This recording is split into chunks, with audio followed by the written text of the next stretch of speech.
Hello दोस्तों, आज हम लोग हिस्ट्री का 50 क्वेश्चन देखेंगे। 50 क्वेश्चन और ये सिर्फ 50 क्वेश्चन बोलने का है। लगभग इसमें 150 से 200 क्वेश्चन होगा और आप लोग इसमें सही कीजिएगा। देखिएगा कितना सही आप लोग का होता है। टोटल एग्जाम के पॉइंट ऑफ व्यू से टोटल इम्पोर्टेंट क्वेश्चन होगा। और वीडियो अगर आप लोग को अगर अच्छा लगा हो तो चैनल को लाइक और सब्सक्राइब ज़रूर कीजिएगा। और आज का हम लोग का क्लास एक मोटिवेशन फैक्टर से स्टार्ट होता है। और चलिए अब हम लोग अपने क्लास की ओर आते हैं। और इससे पहले हम लोगों ने लुसेंट को कैसे पढ़े, सिर्फ मॉडर्न हिस्ट्री का हम लोगों ने 2 पार्ट को देखा है, जिसमें कि पुर्तगाली के आगमन से लेकर के 1498 से लेकर के हम लोगों ने लगभग टोटल वायसराय कंप्लीट किया था 1948 तक। उसका लिंक हम लोगों ने डिस्क्रिप्शन में दे दिया है। अगर वो आप लोग को देखना हो काफ़ी लंबा समय तक, वो वीडियो देखने के बाद आप लोग को मॉडर्न हिस्ट्री का क्वेश्चन याद रहेगा। और इससे पहले हम लोगों ने सचिवालय सहायक का भी पेपर सॉल्व किया है। 2011 का पेपर, 2013 का जो मेंस का हुआ था और 2015 का भी, उसका भी लिंक मैंने डिस्क्रिप्शन में दे दिया है, आप लोग उसे भी देख सकते हैं। चलिए अब हम लोग अपने क्लास पे आते हैं। चलिए अब हम लोग का क्वेश्चन स्टार्ट होता है। गांधी इरविन समझौता कब हुआ था? तो ये 1931, 1935, 1942 और 1919 कब ये हुआ था? तो आप लोग इसका बताइए कौन सा होगा। इसका ऑप्शन नंबर ए हो जाएगा। गांधी और इरविन समझौता 1931 में हुआ था। और इस समय देखिए 1931 की कौन कौन सी घटना हुई थी। तो ये 23 मार्च 1931 को भगत सिंह को फांसी हुई थी। 23 मार्च 1931 को भगत सिंह को फांसी हुई थी। और टोटल 3 गोलमेज सम्मेलन हुआ था। गोलमेज सम्मेलन देखिए, एक गोलमेज सम्मेलन क्या था, एक ब्रिटेन में राउंड टेबल होता था, ये गोलमेज, ठीक है। इसी पे भारतीयों को और ब्रिटिश के द्वारा भारत के लिए कानून बनाया जाता था। तो टोटल 3 गोलमेज सम्मेलन हुआ था। पहला गोलमेज सम्मेलन 1930 में हुआ था, दूसरा 1931 में और तीसरा 1932 में हुआ था। टोटल 3 गोलमेज सम्मेलन हुआ था, जिसमें कि पहला और तीसरा गोलमेज सम्मेलन में कांग्रेस की तरफ से कोई भाग नहीं लिया था, कोई प्रतिनिधि भाग नहीं लिया था। केवल दूसरे गोलमेज सम्मेलन में कांग्रेस की तरफ से प्रतिनिधि भाग लिया था। तो कौन कौन लिए थे कांग्रेस की तरफ से? तो कांग्रेस की तरफ से महात्मा गांधी और सरोजिनी नायडू भाग लिए थे। कांग्रेस की तरफ से महात्मा गांधी और सरोजिनी नायडू भाग लिए थे। और ये टोटल अगर डेट पूछे एग्जैक्ट, तो ये 5 मार्च 1931 को ये समझौता हुआ था। 5 मार्च 1931 को ये समझौता हुआ था। और इसे ही दिल्ली समझौता भी कहा जाता है, ठीक है, इसे ही दिल्ली समझौता भी कहा जाता है। चलिए अब अगला क्वेश्चन आते हैं। और ये 1942 में क्या हुआ था? 1942 में तो 8 अगस्त 1942 को भारत छोड़ो आंदोलन स्टार्ट हुआ था। भारत छोड़ो आंदोलन स्टार्ट हुआ था, जिसके तहत 9 अगस्त 1942 को ब्रिटिश के द्वारा सभी भारतीय नेता को ऑपरेशन जीरो आवर के तहत सभी को जेल में डाल दिया गया था। और इसी में जयप्रकाश नारायण हजारीबाग जेल से फरार होकर के नेपाल चले गए थे। और वहाँ से वो क्रांतिकारी घटना कर रहे थे। चलिए अब अगला क्वेश्चन देखते हैं। और ये 1919 में जलियांवाला बाग हत्याकांड हुआ था 13 अप्रैल 1919 को। और 1919 में रॉलेट एक्ट भी लागू हुआ था, जिसे कि भारतीयों के द्वारा काला कानून कहा गया था। और 1919 में ही मॉन्टेग्यू चेम्सफोर्ड सुधार भी लागू हुआ था। चलिए अब अगला देखते हैं। 1935 का तो अधिनियम था ही। चलिए अब आते हैं अगला क्वेश्चन। नॉन कोऑपरेशन मूवमेंट मतलब असहयोग आंदोलन कब स्टार्ट हुआ था? असहयोग आंदोलन कब शुरू हुआ था? तो असहयोग आंदोलन ऑप्शन नंबर ए 1920, 1930, 1917, 1921 ये कब स्टार्ट हुआ था? तो इसका ऑप्शन नंबर कौन सा हो जाएगा आंसर? ऑप्शन नंबर ए 1920 में असहयोग आंदोलन शुरू हुआ था। और असहयोग आंदोलन 1 अगस्त 1920 को प्रारंभ हुआ था। 1 अगस्त 1920 को प्रारंभ हुआ था। 1 अगस्त 1920 को प्रारंभ हुआ था और इसी दिन तिलक की मृत्यु भी हुई थी। इसी दिन तिलक की मृत्यु हुई थी। तिलक यानी कि बाल गंगाधर तिलक की मृत्यु हुई थी। और इस आंदोलन को गांधी जी द्वारा 5 फरवरी 1922 को चौरा-चौरी हिंसक घटना के बाद इसे असहयोग आंदोलन को बंद कर दिया गया था। तो ये चौरा-चौरी घटना क्या है, थोड़ा इसका भी थोड़ा डिटेल देखते हैं। एक गोरखपुर का एक ज़िला था, जैसे कि बिहार में भी टोटल कितना ज़िला है? 38 ज़िला है। वैसे ही एक यूपी के गोरखपुर, जहाँ से भी योगी आदित्यनाथ सांसद हैं,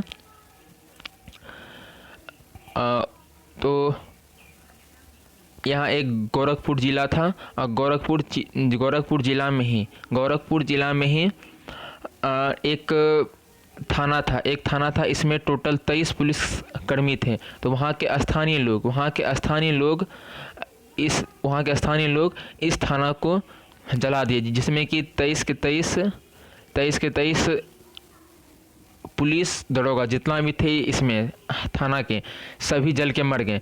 तो इसी को चौरी चौरा घटना कहते हैं। ये 5 फरवरी 1922 को हुआ था, जिसके तहत महात्मा गांधी इस आंदोलन को असहयोग आंदोलन को बंद कर दिए थे। और इसी में महात्मा गांधी ने कहा था, मुझे हिंसा की बू आ रही है। और 12 फरवरी को गांधी जी को गिरफ्तार भी कर लिया गया था। चलिए, अब 1930 में तो दूसरा गोलमेज सम्मेलन, और 1930 में ही पहला गोलमेज सम्मेलन में सब कोई भाग लिया था। चलिए अब आते हैं, राजेंद्र प्रसाद, अगला क्वेश्चन, राजेंद्र प्रसाद कहाँ के रहने वाले थे? उत्तर प्रदेश, मध्य प्रदेश, बिहार और इनमें से कोई नहीं। राजेंद्र प्रसाद कहाँ के रहने वाले थे? तो Rajendra Prasad option number B Bihar के रहने वाले थे। राजेंद्र प्रसाद बिहार के रहने वाले थे। और राजेंद्र प्रसाद भारत के प्रथम राष्ट्रपति भी बने थे।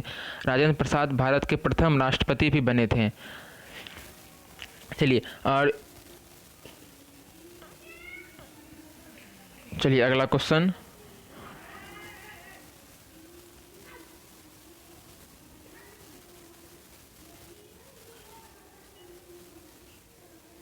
जयप्रकाश नारायण किस आंदोलन से संबंधित थे? चंपारण, असहयोग, व्यक्तिगत सत्याग्रह और भारत छोड़ो आंदोलन। जयप्रकाश नारायण किससे संबंधित थे? तो इसका बताइए आप लोग क्या होगा? इसका ऑप्शन नंबर डी, ये भारत छोड़ो आंदोलन से संबंधित थे। अभी मैंने आपको बताया था कि भारत छोड़ो आंदोलन के दौरान ही जयप्रकाश नारायण हजारीबाग जेल से भाग गए थे। और ये इसे, अब जयप्रकाश नारायण के बारे में देखते हैं। ये लोकनायक नाम से प्रसिद्ध थे। जयप्रकाश नारायण ही भारत छोड़ो आंदोलन के समय हजारीबाग जेल में बंद थे और वहाँ से ये भाग गए थे। और कैसे? तो जेल के 4 दीवारी को फांद करके ये जयप्रकाश नारायण भाग गए थे। और ये भूमिगत होते हुए ये भारत छोड़ो आंदोलन में सक्रिय थे। चलिए अगला क्वेश्चन आते हैं। और भारत छोड़ो आंदोलन संपूर्ण क्रांति से भी संबंधित थे। ठीक है, जयप्रकाश नारायण संपूर्ण क्रांति से भी ये संबंधित थे। चलिए अगला क्वेश्चन देखते हैं।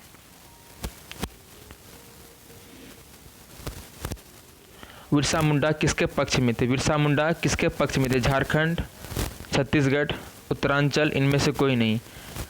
बिरसा मुंडा किसके पक्ष में थे? तो ऑप्शन नंबर इसका ए हो जाएगा, ऑप्शन नंबर ए। चलिए अगला क्वेश्चन देखते हैं। अशोक के शासनकाल में बौद्ध सभा किस नगर में हुई थी? अशोक के समय बौद्ध सभा किस नगर में हुई थी? मगध, समस्तीपुर, पाटलिपुत्र, राजगिरी। अशोक के समय बौद्ध सभा किस नगर में हुई थी? तो ये इसका ऑप्शन नंबर बी, ये पाटलिपुत्र में हुई थी। ठीक है। अब देखिए बौद्ध सभा से हर एग्ज़ाम में क्वेश्चन रहता है, तो हम लोग इसका याद करने का एक ट्रिक देखेंगे कि ये हमेशा के लिए याद रहेगा।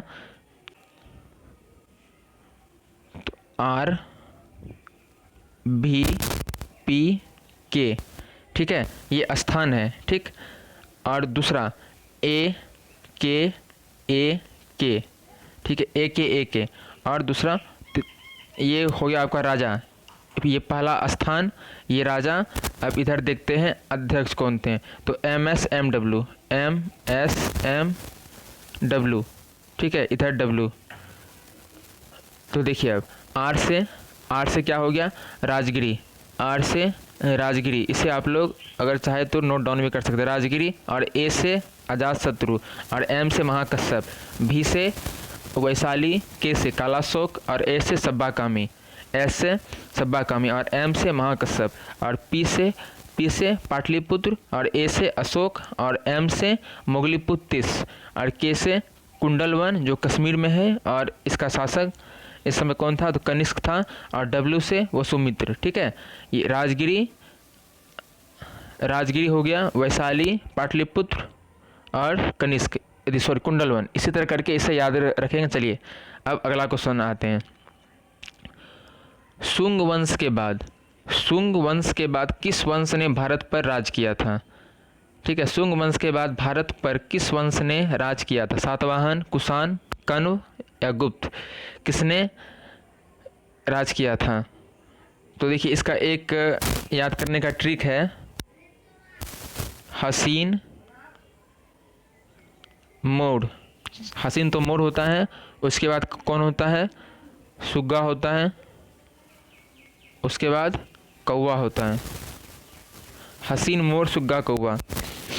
तो हो से हर्यक वंश, सो से शिशुनाग वंश, नो से नंद वंश, मो से मौर्य वंश, शुंग वंश, कण्व वंश, ठीक है, शुंग वंश, कण्व वंश।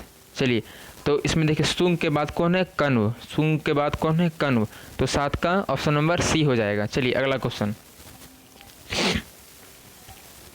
कुमार संभवम महाकाव्य किस कवि ने लिखा था, कुमार संभवम महाकाव्य किस कवि ने लिखा था, वानभट्ट, चंद्रवरदाई, हरिसेन, कालिदास। तो ये कुमार संभवम किसने लिखा था, तो ये कालिदास ने लिखा था, कुमार संभवम कालिदास ने लिखा था, ठीक है। और ये कालिदास किसके दरबारी कवि थे, कालिदास ये चंद्रगुप्त द्वितीय के दरबारी कवि थे, कालिदास चंद्रगुप्त द्वितीय के दरबारी कवि थे। और कालिदास को भारत का क्या कहा जाता है, शेक्सपियर कहा जाता है, कालिदास को भारत का शेक्सपियर कहा जाता है, ये चंद्रगुप्त द्वितीय के दरबारी कवि थे। चलिए अगला क्वेश्चन देखते हैं, 9 नंबर, कौटिल्य के अर्थशास्त्र में किस पहलू पर प्रकाश डाला गया है, कौटिल्य के अर्थशास्त्र में किस पहलू पर प्रकाश डाला गया है, इसका बताइए कौन सा होगा।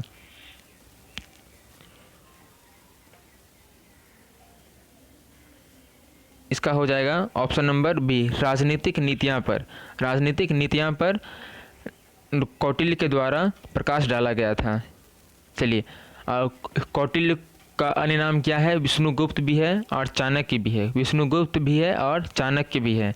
चलिए और ये कौटिल्य कौन था, तो ये चंद्रगुप्त मौर्य के गुरु थे, और इन्हीं के द्वारा नंद वंश के अंतिम शासक धनानंद को पराजित कर चंद्रगुप्त मौर्य शासक बना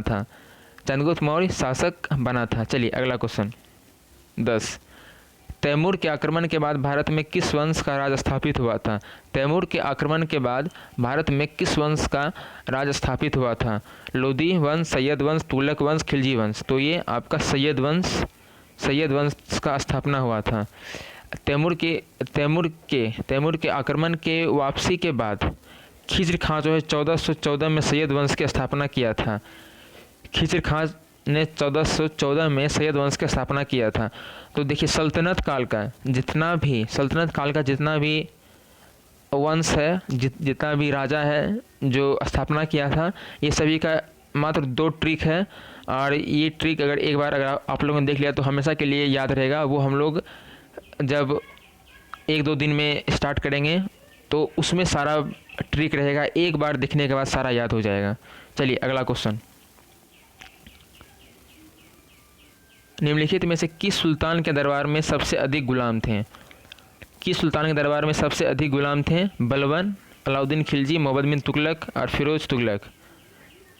इसे कहीं कहीं शॉर्ट में MBT भी कहता है। MBT मोहम्मद बिन तुगलक और फिरोज शाह तुगलक को FST भी कहता है। तो बताइए 11 का कौन सा सही होगा? तो ये फिरोज शाह तुगलक के दरबार में सबसे अधिक गुलाम थे। चलिए, अब फिरोज शाह का शासनकाल कितना था? तो 1351 से लेकर के 1388 तक लगभग 1,80,000 गुलाम थे। 1,80,000 गुलाम थे। और इसने दीवान-ए-बंदगान नाम से दासों के लिए एक नया विभाग भी खोला था। ठीक है, ये सब इंपॉर्टेंट रखिएगा कि दीवान-ए-बंदगान किसने खोला था?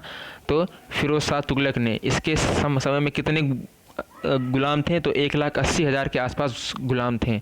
चलिए अगला क्वेश्चन, निम्नलिखित में से किस मुगल बादशाह ने अंग्रेजों को उनके व्यापार में मदद करने के लिए एक महत्वपूर्ण फरमान दिया?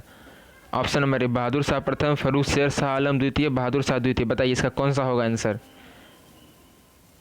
किस मुगल बादशाह ने इसको मदद करने के लिए महत्वपूर्ण फरमान दिया था? बहादुर शाह प्रथम, फर्रुख शेर शाह आलम द्वितीय और बहादुर शाह द्वितीय। बताइए कौन सा होगा? तो इसका ऑप्शन नंबर बी फर्रुख शेर ने दिया था। फर्रुख शेर ने ये फरमान दिया था 1717 ईस्वी में ब्रिटिश द्वारा जॉर्ज समरन के नेतृत्व में एक दूत मंडल फर्रुख शेर के दरबार में भेजा गया था। और फर्रुख शेर जो कि एक खतरनाक बीमारी उनको हुई थी और उसको मुक्ति दिलाने में सफलता प्राप्त कर ली थी। कौन? तो हैमिल्टन के बादशाह ने। और इसी से वो प्रसन्न होकर के शाही फरमान जारी कर दिया था। चलिए अब अगला क्वेश्चन आते हैं, निम्नलिखित में से किस सुल्तान ने बेरोजगारों को रोजगार दिलवाया था? अलाउद्दीन, मोहम्मद बिन तुगलक, फिरोज तुगलक, शेरशाह सूरी। किसने दिलवाया था बेरोजगारों को रोजगार? तो ये फिरोज शाह तुगलक ने दिलवाया था। फिरोज शाह तुगलक ने बेरोजगारों को रोजगार दिलवाया था। और इसने अभी मैंने दीवान-ए-बंदगान की स्थापना किया था और इसी के समय में सबसे अधिक दास था। चलिए अगला क्वेश्चन, शेरशाह सूरी अगर थोड़ा देख लेते हैं। शेरशाह सूरी का मकबरा कहाँ है? सासाराम में। और कहाँ इसकी मृत्यु हुई थी? तो कालिंजर की किला जीतने के समय इसकी मृत्यु हुई थी। चलिए अगला क्वेश्चन, 1857 के विद्रोह को किस उर्दू कवि ने देखा था? मीर तकीब मीर, जोक, इकबाल, गालिब। किसने देखा था? तो ये ऑप्शन नंबर इसका क्या हो जाएगा? सी, मिर्ज़ा गालिब ने देखा था। और एक किसने देखा था? तो कार्ल मार्क्स ने भी देखा था और मिर्ज़ा गालिब ने भी देखा था। अब पूछिए मिर्ज़ा गालिब की मृत्यु कब हुई थी? तो 1869 में मिर्ज़ा गालिब की मृत्यु हुई थी। चलिए अगला क्वेश्चन, निम्नलिखित में से कौन 1857 के विद्रोह में अंग्रेजों का सबसे कट्टर दुश्मन था? 1857 के विद्रोह में अंग्रेजों का सबसे कट्टर दुश्मन कौन था? मौलवी अहमदुल्ला, मौलवी इतादुल्ला, फजल हक खैराबादी और नवाब लियाकत अली। तो ये कौन था इसका? तो मौलवी अहमदुल्ला शाह ये अंग्रेज़ों के कट्टर दुश्मन थे। ऑप्शन नंबर ए, मौलवी अहमदुल्ला शाह अंग्रेज़ों के कट्टर दुश्मन थे। चलिए अगला क्वेश्चन, पुर्तगाल उपनिवेश का प्रथम वायसराय कौन हुआ? पुर्तगाली उपनिवेश का प्रथम वायसराय कौन हुआ? अब देखिए पुर्तगाली पे थोड़ा देखते हैं। पहला पुर्तगाली यात्री कौन था? आप लोग सभी जानते हैं वास्को डी गामा। ये केप ऑफ गुड होप के रास्ते, जिसे कि आशा अंतरिक्ष कहते हैं, केप ऑफ गुड होप के रास्ते ये भारत आया था।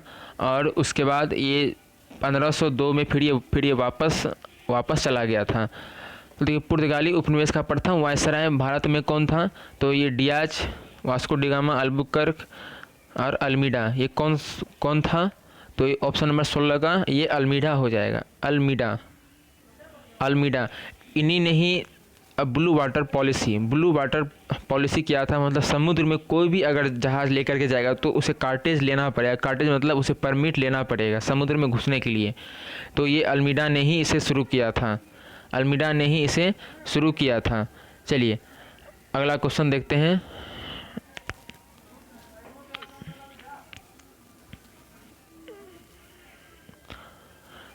इलाहाबाद की संधि कब हुई थी? इलाहाबाद की संधि कब हुई थी? तो ये बक्सर के युद्ध के बाद। बक्सर का युद्ध कब हुआ था? तो 1764 में हुआ था। 1764 में बक्सर के युद्ध के बाद 1765 में इलाहाबाद की संधि हुई थी। 1765 में इलाहाबाद की संधि हुई थी और इस संधि के बाद रॉबर्ट क्लाइव ने मुर्शिदाबाद का उपदीवान किसे बनाया था? मोहम्मद रज़ा खां, सिताब राय, राय दुर्लभ और सैयद गुलाम। तो ये किसे उपदीवान बनाया था मुर्शिदाबाद का? मुर्शिदाबाद का दीवान इसने किसे बनाया था? तो मोहम्मद रज़ा खां को। मोहम्मद रज़ा खां को मुर्शिदाबाद का उपदीवान बनाया था। चलिए अब आते हैं अगला क्वेश्चन। और बिहार का अगर पूछे नायब दीवान किसे बनाया था? तो ये राजा सिताब राय को। राजा सिताब राय को बिहार का नायब दीवान बनाया था, जो पटना में रह करके ही कार्य करता था। चलिए अब अगला क्वेश्चन बहुत महत्वपूर्ण है। निम्नलिखित में से कौन सा आयोग 1857 की विद्रोह के दमन के बाद भारतीय फौज के नवगठन से संबंधित थे? पब्लिक सर्विस आयोग, पील आयोग, हंटर आयोग और साइमन कमीशन।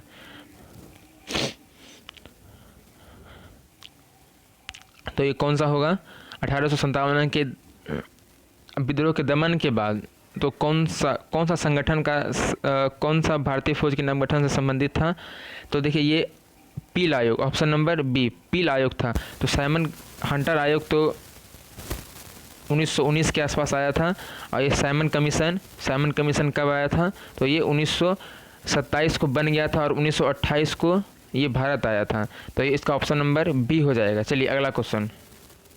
निम्नलिखित में से कौन सा नेता कांग्रेस के गरम दल से संबंधित था? निम्नलिखित में से कौन सा नेता कांग्रेस के गरम दल से संबंधित था? तो देखिए गरम दल में अगर देखते हैं तो लाल बाल पाल घोष। लाल बाल पाल सभी जानते हैं, लेकिन घोष बहुत कम ही जानता है। तो इसे लाल से लाल लाजपत राय, बाल से बाल गंगाधर तिलक, बिपिन चंद्र पाल, घोष से अरविंद घोष। तो देखिए इसमें से कौन सा है? तो ये ऑप्शन नंबर ए हो जाएगा। ऑप्शन नंबर ए हो जाएगा। दादा भाई को क्या कहते थे? तो grand old man of India. ठीक है, grand old man of India कहते थे। और गोपाल कृष्ण गोखले ने सर्वेंट्स ऑफ इंडिया सोसाइटी की स्थापना की थी। सर्वेंट्स ऑफ इंडिया सोसाइटी की स्थापना की थी। दादा भाई नौरोजी के बारे में देख लेते हैं। ये poverty and un British rule in India पुस्तक दादा भाई नौरोजी के द्वारा लिखा गया था। Poverty and un British rule in India पुस्तक दादा भाई नौरोजी के द्वारा लिखा गया था। और नरम दल में तो गरम दल में तो हो गया ये लाल बाल पाल घोष। और नरम दल का अगर बात करें तो नरम दल में कौन कौन था? तो दादा भाई नौरोजी और एम.जी. रानाडे। दादा भाई नौरोजी, एम.जी. रानाडे और गोपाल कृष्ण गोखले थे। और ये सब नरम दल से संबंधित थे। और ये इसका विभाजन कब हुआ था? तो 1907 में। 1907 में ये नरम दल और गरम दल का विभाजन हुआ था। चलिए अब अगला क्वेश्चन देखते हैं। और उसके बाद फिर कब फिर साथ हुए थे? तो 1916 के लखनऊ अधिवेशन में हुए थे साथ। चलिए अगला क्वेश्चन। महावीर जैन की मृत्यु निम्नलिखित में से किस नगर में हुई थी? महावीर जैन की मृत्यु निम्नलिखित में से किस नगर में हुई थी? राजगिरी, पावापुरी, रांची, समस्तीपुर। अब देखिए महावीर से थोड़ा याद रखते हैं, थोड़ा ट्रिक से। जन्म के समय बच्चे को क्या दिया जाता है? पहले हाथ में कुंडल दिया जाता है। और जब मृत्यु होती है तो भोज में क्या चलता है? पूड़ी चलता है। तो इसी से याद रखेंगे महावीर का जन्म तो कुंडल वन में, मृत्यु तो पावापुरी में। ठीक है, जन्म के समय कुंडल पहनता है आदमी और मृत्यु के बाद भोज में क्या खाता है? पूड़ी। तो कुंडल और मृत्यु पावापुरी। चलिए अगला क्वेश्चन देखते हैं। निम्नलिखित में से बिहार के कौन से जिले के कुछ इलाके पश्चिम बंगाल को दे दिए गए थे? जमशेदपुर, भागलपुर व समस्तीपुर, पूर्णिया और मानभूम और राजगीर। इसका कौन सा होगा? तो ये पूर्णिया और मानभूम पूर्णिया और मानभूम का कुछ जिला बंगाल को दे दिया गया था। पूर्णिया और मानभूम का कुछ जिला पश्चिम बंगाल को दे दिया गया था। अगर पूछे कि बिहार के मैप में बिहार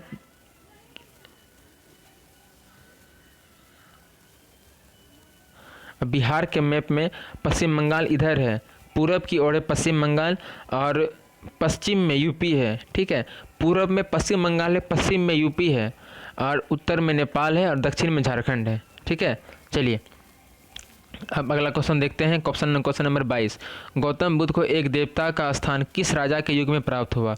गौतम बुद्ध को एक देवता का स्थान किस राजा के समय प्राप्त हुआ? अशोक, कनिष्क, चंद्रगुप्त, विक्रमादित्य और हर्ष। किसके समय में हुआ? तो ये कनिष्क के समय में इसे एक भगवान का दर्जा प्राप्त हुआ था। कनिष्क के समय में इसे एक जो कुषाण वंश से संबंधित थे और इसी के शासनकाल में गौतम बुद्ध को देवता कहा गया था। और कनिष्क जो है ये बौद्ध धर्म के महायान शाखा के अनुयायी थे। महायान शाखा के अनुयायी थे महायान। और ये दो पार्ट में विभाजित हुआ था, एक हीनयान था और एक महायान था। महायान वाला इसको भगवान मानते थे। ठीक है, महायान वाला इसे भगवान मानते थे और ये कनिष्क के ही समय में इसे भगवान का दर्जा प्राप्त हुआ। और इसी के समय में मैंने आपको बताया था कुंडलवन जो कि कश्मीर में है, और कनिष्क के समय में ही चौथी बौद्ध संगीति हुई थी। ठीक है, कनिष्क के समय में ही चौथी बौद्ध संगीति हुई थी। चलिए अगला क्वेश्चन देखते हैं। बोध गया में महाबोधि मंदिर बनाया गया था। बोध गया में महाबोधि मंदिर बनाया गया था जहाँ क्या हुआ था? गौतम बुद्ध का जन्म हुआ था, ज्ञान प्राप्त हुआ था, प्रथम प्रवचन दिया था और मृत्यु हुआ था। तो ये क्या हुआ था वहाँ पे महाबोधि में? तो गौतम बुद्ध को ज्ञान की प्राप्ति हुई थी। गौतम बुद्ध को ज्ञान की प्राप्ति हुई थी। ठीक है, महाबोधि मंदिर इसलिए बनाया गया कि वहाँ पे गौतम बुद्ध को ज्ञान की प्राप्ति हुई थी। ठीक है, चलिए। और गौतम बुद्ध को 35 वर्ष की आयु में गया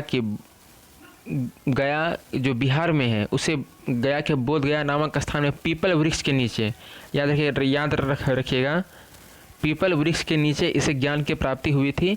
और इसे वृक्ष के नीचे जब ये तो समाधित्व की अवस्था में से 8वें दिन इसे ज्ञान का प्राप्त हुआ था। उसी के बाद ये बुद्ध कहलाए थे। उसके बाद इसी जगह मंदिर भी बना था, महाबोधि मंदिर। चलिए, कुका आंदोलन को किसने संगठित किया था? कुका आंदोलन को किसने संगठित किया था? रामदास, नानक, राम सिंह, गोविंद सिंह। कुका आंदोलन को किसने संगठित किया था? रामदास, राम सिंह, गुरु नानक, गोविंद सिंह। बताइए इसका कौन सा होगा आंसर? तो इसका option number C, Ram Singh. Guru Ram Singh ने कुका आंदोलन को संगठित किया था। चलिए, और पूछे कि अगर किस वायसराय के शासनकाल में हुआ था? तो लॉर्ड नॉर्थ ब्रुक जो 1872 से 76 में था, उसी के शासनकाल में कुका आंदोलन संगठित किया था, तो गुरु राम सिंह ने। चलिए आगे देखते हैं। भारत संघ के संस्थापक कौन थे? भारत संघ के संस्थापक कौन हैं? दादा भाई नौरोजी, बाल गंगाधर तिलक, ए.ओ. ह्यूम, सुरेंद्रनाथ बनर्जी। तो ये कौन है? तो इस सुरेंद्रनाथ बनर्जी। भारत संघ, इसे इंग्लिश में इंडियन यूनियन, तो ये सुरेंद्रनाथ बनर्जी के द्वारा ये स्थापित किया गया था। सुरेंद्रनाथ बनर्जी के द्वारा स्थापित किया गया था। और ए.ओ. ह्यूम ये कांग्रेस की स्थापना के समय उसके सचिव थे। और कांग्रेस की स्थापना कहाँ हुई थी? तो मुंबई में हुई थी। मुंबई में इससे पहले कहाँ होने वाली थी? तो ये पुणे में होने वाली थी, लेकिन हैजा फैलने के कारण इसे बम्बई में किया गया। और ये कब हुआ? तो 1885 में। कितने प्रतिनिधि ने भाग लिया था? 72 प्रतिनिधि ने भाग लिया था टोटल। ठीक है, टोटल 72 प्रतिनिधि ने भाग लिया था। चलिए अगला क्वेश्चन नंबर 26। भारतीय राष्ट्रीय कांग्रेस के दूसरे अधिवेशन की अध्यक्षता किसने की थी? भारतीय राष्ट्रीय कांग्रेस के दूसरे अधिवेशन की अध्यक्षता किसने की थी? गणेश आगरकर, सुरेंद्रनाथ बनर्जी, दादा भाई नौरोजी, फिरोज शाह मेहता। तो ये किसने किया था? दादा भाई नौरोजी ने कांग्रेस के दूसरे सेशन के प्रेसिडेंट थे, यानी कि अध्यक्ष थे। और अगर पूछे कि पहला पारसी अध्यक्ष तो दादा भाई नौरोजी, पहले मुस्लिम अध्यक्ष बदरुद्दीन तैयब, और पहले ब्रिटिश तो जॉर्ज यूले। ठीक है, जॉर्ज यूले। चलिए अगला क्वेश्चन देखते हैं। बंगाल विभाजन हुआ था, कब हुआ था? बंगाल विभाजन कब हो गया था? 15 अगस्त 1905, 15 सितंबर, 16 अक्टूबर और 15 नवंबर। तो ये 16 अक्टूबर 1905 को ये बंगाल विभाजन हो गया था। 16 अक्टूबर 1905 को बंगाल विभाजन हो गया था। चलिए अब अगला क्वेश्चन देखते हैं। राष्ट्रीय आंदोलन में निम्न में से किसको नरम दल के तौर पर नहीं जाना जाता है? अभी मैंने आप लोगों को बताया था, तो बताइए इसका क्या होगा आंसर। नरम दल के तौर पर नहीं माना, ये देखिएगा नहीं, इसमें बहुत स्टूडेंट गलती करता है, तो नहीं माना जाता है। बाल गंगाधर तिलक, दादा भाई नौरोजी, राणा डे और गोपाल कृष्ण गोखले, किसे नहीं माना जाता है नरम दलीय? तो ये बाल गंगाधर तिलक को, ये गर्म दल से संबंधित थे, तो इसलिए ऑप्शन नंबर ए हो जाएगा, ऑप्शन नंबर ए हो जाएगा। चलिए अगला क्वेश्चन देखते हैं। Question number 29। जनरल डायर को किसने गोली मारकर हत्या की थी? खुदीराम बोस, भगत सिंह, मदन लाल ढींगरा, उधम सिंह। किसने इसे गोली मारकर के हत्या की थी? तो बताइए 29 नंबर का कौन सा होगा? 29 नंबर का option number D, option number D. General Dyer को उधम सिंह ने गोली मार करके हत्या की थी। जनरल डायर को उधम सिंह ने गोली मार करके हत्या की थी। कब? तो 13 मार्च 1940, 13 मार्च 1940 को लंदन में जा कर के इसे गोलियों से मारा था। चलिए अब अगला क्वेश्चन। क्योंकि लाहौर षड्यंत्र केस में सरदार भगत सिंह और उनके अन्य साथियों के साथ लाहौर जेल में डाला गया था और उसके साथ ही बहुत बुरा व्यवहार भी किया था। चलिए अब आगे देखते हैं। भारत छोड़ो आंदोलन का नेतृत्व किसने किया था? BR अम्बेडकर, जवाहरलाल नेहरू, महात्मा गांधी और इनमें से कोई नहीं। किसने भारत छोड़ो आंदोलन का नेतृत्व किया था? तो ये पहला आंदोलन था जो कि नेतृत्व विहीन था, क्योंकि ऑपरेशन 0 आवर के तहत 8 अगस्त को तो घोषणा हुई थी, और ऑपरेशन 0 आवर के तहत 9 अगस्त को रातों रात सभी जो नेता थे सभी को गिरफ्तार कर लिया गया था, और जो कि इस भारत छोड़ो आंदोलन का नेतृत्व करता कोई नहीं बचा था, इसलिए सभी लोग खुद से अपना नेतृत्व कर रहे थे, इसलिए ये नेतृत्व विहीन था। ऑप्शन नंबर इसका डी हो जाएगा। चलिए अगला क्वेश्चन देखते हैं। करो या मरो का मंत्र किसने दिया था? करो या मरो का मंत्र किसने दिया था? PC राय, CB रमन और JC बोस और महात्मा गांधी। करो या मरो का मंत्र किसने दिया था? तो ये ऑप्शन नंबर कौन सा हो जाएगा इसका? ऑप्शन नंबर 31 का D, option number D. Mahatma Gandhi ने करो या मरो का मंत्र दिया था। महात्मा गांधी ने करो या मरो का मंत्र दिया था। चलिए अगला क्वेश्चन बताइए। Question number 32। इसकी स्थापना कहाँ हुई थी? Japan, Burma, Singapore, England. Question number 32 का सी, सिंगापुर में स्थापना हुई थी। आज़ाद हिंद फौज की स्थापना सिंगापुर में हुई थी। आज़ाद हिंद फौज की स्थापना कहाँ हुई थी? तो ये सिंगापुर में हुई थी, और ये इसका संगठन 1923 में क्रांतिकारी रास बिहारी बोस ने सिंगापुर में किया था। 2 जुलाई 1943 को सुभाष चंद्र बोस सिंगापुर पहुँचे थे। 1943 को सुभाष चंद्र बोस सिंगापुर पहुँचे थे, और उसके बाद वहाँ उन्होंने दिल्ली चलो का नारा दिया था। भारत में उन्होंने दिल्ली चलो का नारा नहीं दिया था, सिंगापुर में उन्होंने दिल्ली चलो का नारा दिया था। चलिए अगला क्वेश्चन देखते हैं। भगत सिंह, राजगुरु और सुखदेव को कब फांसी दी गई थी? भगत सिंह, राजगुरु और सुखदेव को, तो मैंने आपको स्टार्टिंग में ही इसका पूरा डिटेल आपको बताया था। तो ये भगत सिंह, राजगुरु, सुखदेव को कब फांसी दी गई थी? तो 23 मार्च 1931 को इसे फांसी दी गई थी। और किसके तहत दी गई थी? तो सैंडर्स हत्याकांड और लाहौर षड्यंत्र कांड के तहत इसे फांसी की सज़ा दी गई थी। चलिए कैबिनेट मिशन जो 1946 में भारत आया था, इसके अध्यक्ष किसके द्वारा, इसके अध्यक्ष कौन थे? लॉर्ड एटली, स्टेफोर्ड क्रिप्स, क्लीमेंट एटली और सर P लॉरेंस। देखिए अगर पूछे कि कैबिनेट मिशन के सदस्य कौन कौन थे, तो बस आप एग्ज़ाम किस लिए दे रहे हैं? पास होने के लिए, ठीक है, PAS, ठीक है, PASS नहीं PAS, तो P से पैथिक लॉरेंस, A से AV अलेक्जेंडर और S से स्टेफोर्ड क्रिप्स। ठीक है, ये ट्रिक है PAS Pethick Lawrence, AV Alexander और स्टेफोर्ड क्रिप्स। ठीक है, कैबिनेट मिशन की अध्यक्षता किसके द्वारा किया गया था? अध्यक्षता, तो ये कैबिनेट मिशन की अध्यक्षता किसके द्वारा किया गया था? तो ये पैथिक लॉरेंस के द्वारा, ये पैथिक लॉरेंस के द्वारा इसकी अध्यक्षता किया गया था। ठीक है, अब देखिए कि कैबिनेट मिशन भारत कब आया था? तो 24 मार्च 1946 को भारत आया था। 24 मार्च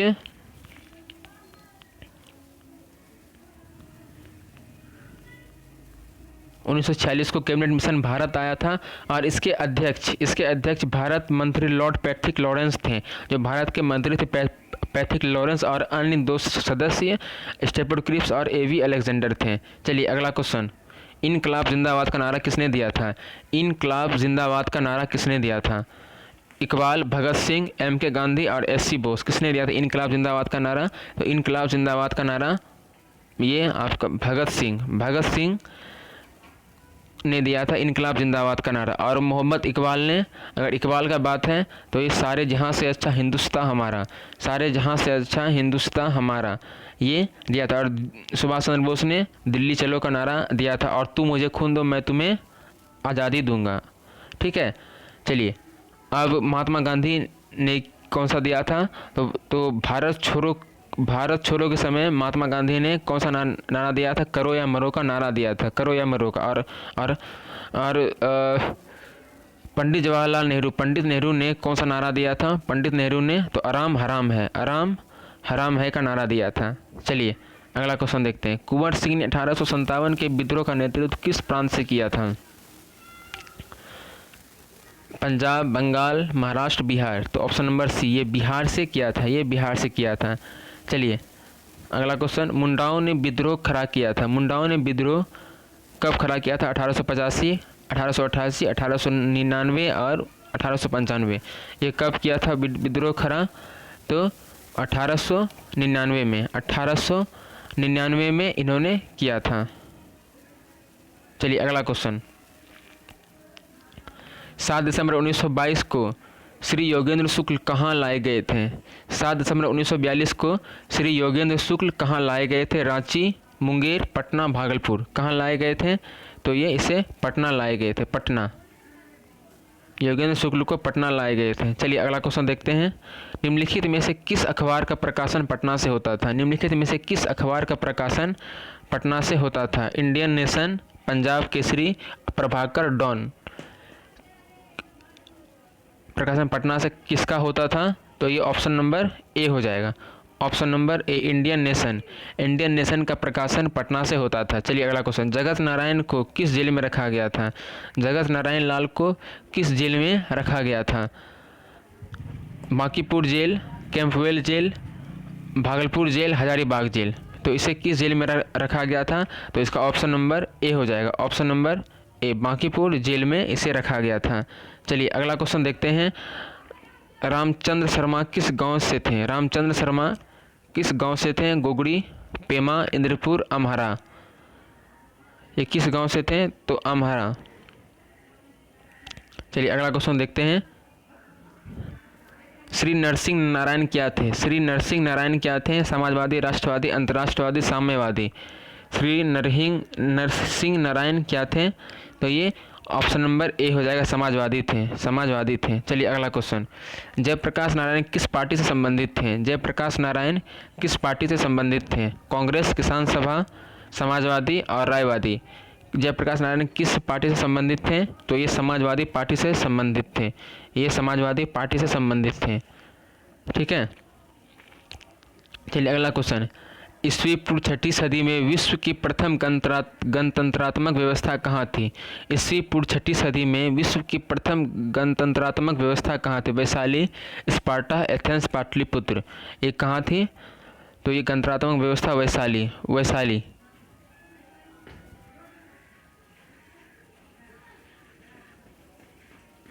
तो ये कहाँ थी? वैशाली में ये गणतंत्रात्मक व्यवस्था थी। चलिए अगला क्वेश्चन देखते हैं, वैशाली ये जो कि वज्जी जनपद में आता था, और ये सब विश्व की सबसे पहले गणतंत्रात्मक व्यवस्था थी। चलिए अगला क्वेश्चन, चीनी यात्री ह्वेनसांग किस विश्वविद्यालय में अध्ययन किया था? चीनी यात्री ह्वेनसांग किस विश्वविद्यालय में अध्ययन किया था? तक्षशिला, विक्रमशिला, मगध, नालंदा। तो ये नालंदा विश्वविद्यालय में अध्ययन किया था, नालंदा विश्वविद्यालय में अध्ययन किया था। ये हर्षवर्धन के शासनकाल में भारत आया था। ये हर्षवर्धन के शासनकाल में भारत आया था, और ये 6 वर्ष तक नालंदा विश्वविद्यालय में अध्ययन किया था। और इसने इस विश्वविद्यालय को अपनी मुद्रा थी, इस विश्वविद्यालय की अपनी मुद्रा थी, जिस पर श्री नालंदा विहार आर्य भिक्षु संघ उत्कीर्ण था, आर्य भिक्षु संघस्थ उत्कीर्ण था। चलिए, विहार की पेंटिंग विधा कौन सी थी? विहार की पेंटिंग विधा कौन सी थी? मधुबनी, पिछवई, श्रीरंगम, मुगल।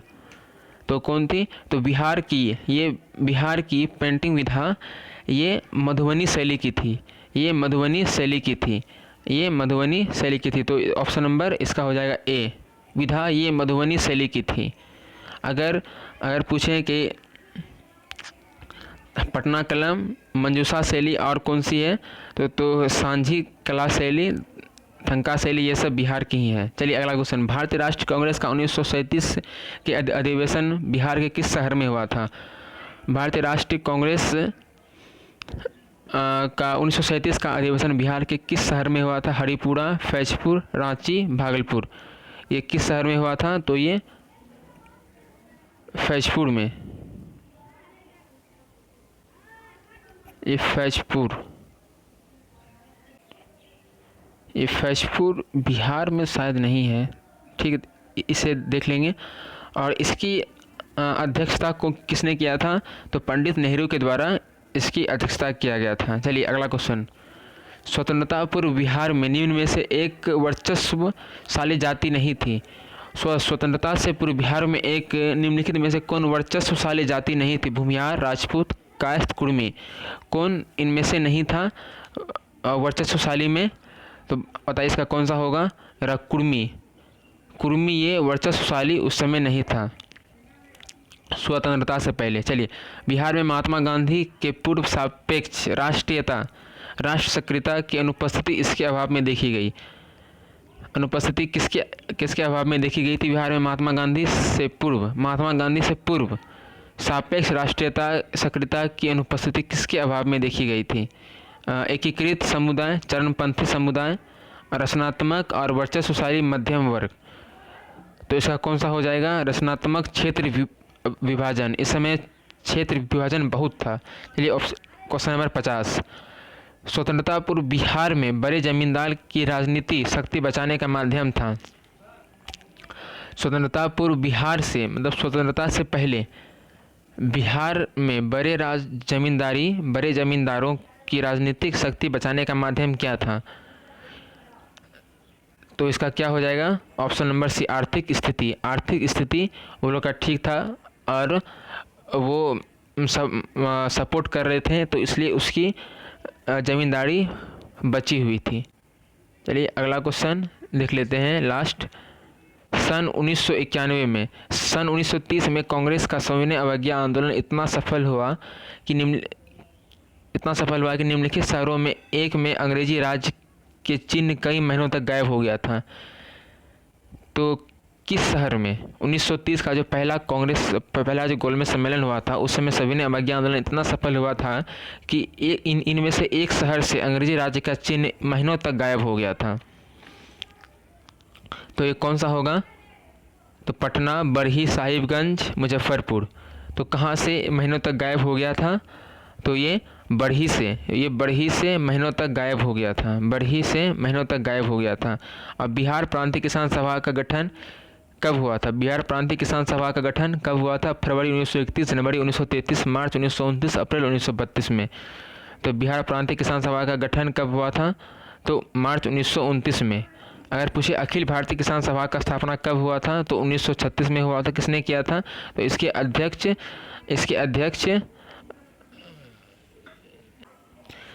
इसके इसके अध्यक्ष कौन थे? तो स्वामी सदानंद सरस्वती। इसके अध्यक्ष स्वामी सदानंद सरस्वती थे। और इसके सचिव कौन थे? तो एन.जी. रंगा थे। इसके सचिव कौन थे? तो एन.जी. रंगा थे। और सदानंद सरस्वती ने किसानों के लिए किस पत्रिका का प्रकाशन किया था? तो हुंकार। ये बहुत इंपॉर्टेंट है। हुंकार पत्रिका का प्रकाशन किया था। कहाँ से किया था? पटना से किया था। कहाँ से किया था? पटना से किया था। चलिए, अगर आप लोग को वीडियो अच्छा लगा हो तो लाइक और सब्सक्राइब कीजिएगा। और हम लोग अब अगला क्वेश्चन 100 तक करेंगे, वो भी सारा इम्पोर्टेंट क्वेश्चन होगा। और